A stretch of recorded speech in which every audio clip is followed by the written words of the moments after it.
ঘুমোতে দিবি কিনা? হ্যাঁ, চেঁচালাম কেন কথার ওপর সেটাই আজকে তোমাদের সাথে শেয়ার করব, কেন আমি এত রেগে গেলাম। তো হ্যালো এভরিওয়ান, সবাই কেমন আছো? আশা করছি সবাই খুব ভালো আছো। নতুন একটা ভিডিওর সঙ্গে তোমাদেরকে ওয়েলকাম জানাচ্ছি। সকাল সকাল আজকে কিন্তু ঠাকুর ঘরে চলে গিয়েছিলাম। তো এখানে বললাম কথাকে কথা প্রণাম করো, কথা কিন্তু তারপরে কিন্তু প্রণামটা করেই নিল। আজ কিন্তু মঙ্গলবারে বজরংবলীর পুজো হচ্ছে।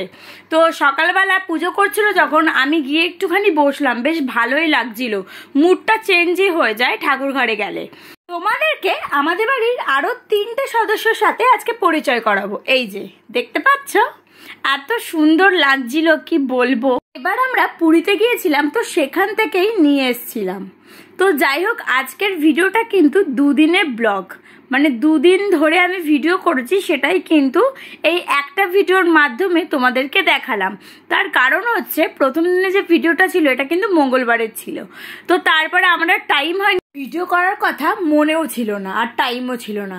তো যাই হোক, তারপরে আজকে বুধবার, তো আজকের ভিডিওটা এর মধ্যে অ্যাড করে দিয়েছি। তোমাদের প্রথমেই বললাম, তো আমাদের এখানে পুজো কমপ্লিট হয়ে গেছে। তো পুজো হয়ে যাওয়ার পর কিন্তু আমি সোজা চলে গেলাম রান্নাঘরে। এখানে দেখো আমি স্নানের জল কিন্তু রেডি করছি, কারণ ঠান্ডা গরম জলেও স্নান করে। তারপরে দেখলাম গ্যাস ফ্যাস নোংরা হয়ে রয়েছে, তারপর একটু পরিষ্কার করে দিলাম, আর যেগুলো বাকি ছিল সেগুলো করে দিলাম। তারপরে কিন্তু চলে গেলাম হচ্ছে জামা কাপড়গুলো মেলতে। তারপরে কথাকে কিন্তু খাইয়ে দিলাম, স্নান করানোর পরও খাইয়ে কিন্তু ঘুম পাড়িয়ে দিতে হয়। তারপরে দেখো, তো আবার চলে গেলাম দুপুরে।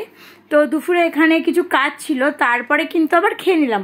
আজকের মেনুতে কি কি ছিল তোমরা দেখো, শাক ভাজা ছিল, আর কিন্তু ছিল এখানে উচ্ছে ভাজা, থোড় ভাজা, আর এখানে মাছের মাথা দিয়ে কিন্তু একটা তরকারি, বাঁধাকপির আর পমফ্রেট মাছের ঝাল ছিল, আর ডাল ছিল, আর কচুর তরকারি ছিল। এর মধ্যে অনেক কিছু আমি খাই না, তো তোমাদের যেটা বলবো কথার ওপর কেন রেগে গেলাম তোমরাই দেখে নাও এবার কেন আমি রেগে গেলাম। ঠিক করে ঘুমোতে দিবি কিনা? হ্যাঁ, ঘুমোতে দিবি কিনা? এই ঘুমোতে দিবি কিনা? আসলে ব্যাপারটা হচ্ছে সারাদিনও ঠিক করে ঘুমোয় না, আর ওর ঘুমো 5-10 মিনিট, এর থেকে বেশি না। তো এর জন্য কিন্তু এত রেগে গেছিলাম। আমার শরীরটা দুপুর থেকে সত্যি খুব খারাপ লাগছিল, যার জন্য আমার একটু ঘুমের প্রয়োজন ছিল। তো সারাদিন তো ঠিক করে ঘুমোতে পারি না, আর ও যখন ঘুমোই তখন আমাদের কাজ থাকে, যার জন্য আমরা কেউই ঘুমোতে পারি না, না মা না আমি, কেউই ঘুমোতে পারি না। তো যাই হোক, তারপরে কিন্তু খেললো, ওপর প্রচন্ড রেগে গেছিলাম। তারপরে দেখো একটু ফুচকা খেয়ে নিলাম, কারণ ফুচকা খেতে অনেকদিন ধরে ইচ্ছা করছিল, দারুণ বানিয়েছিল। তারপরে দেখো কথার এরকম কাজ দেখলে কান্না মাথা গরম হয়ে যায়। আমি জানালা বন্ধ করতে গেছিলাম, আমাকে পাউডারই মাখাচ্ছিলাম, আর নিজেই গায়ে মেখে নিয়েছে। পুজোর শপিং কিন্তু কথা শুরু হয়ে গেছে। কথার দাদু কিন্তু কথাকে পুজোতে ড্রেস দিয়েছে। কেমন লাগলো অবশ্যই বলো, আজকে ভিডিওটা কেমন লাগলো সেটাও বলো। টাটা, সবাইকে ভালো থেকো সবাই।